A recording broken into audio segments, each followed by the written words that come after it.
Hello everybody, welcome to my channel. My name is Hannah. Today I am going to show you how to work with horizontal data because most of the time when you become a data analyst and you export a data from ERP system or a software, you able to get you come across sometimes with a data like this. You will pretty much export this data as a horizontal, and a horizontal data is very difficult to play with.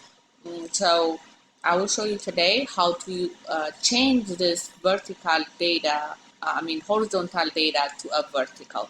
That way, when you are working with a vertical data, it's easier to analyze, or also you can play with it as much as you like.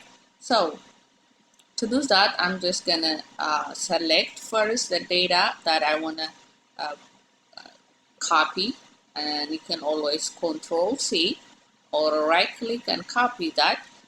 So once you copy that data, you can come and pick a cell and right click and pick a paste option.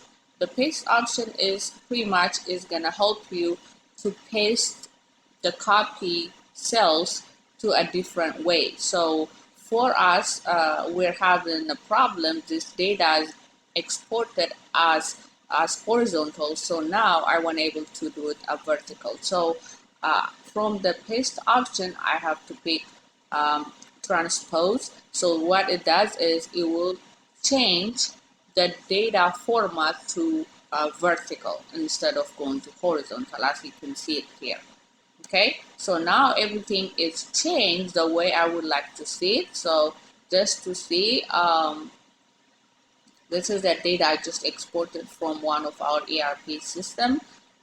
So delete this cell so you can able to see. Okay, so now I have my data at vertical. I want to play with it. I can actually create a pivot on this one. I can analyze this data. I can see it however I would like to see it, and it's easier. If I want to filter something, it's easier to use it this way. So if you ever come across exporting a data and that data come, usually when you do that, it come as a horizontal. You can actually use this kind of method to change your data to a vertical. Hopefully this helped. Thank you for watching my channel. I appreciate for helping me grow on this channel, and it kind of given me a motivation to come every day and to work on this video. So thank you again for your subscription and likes, and keep doing that for me. I will see you for on my next video. Thank you.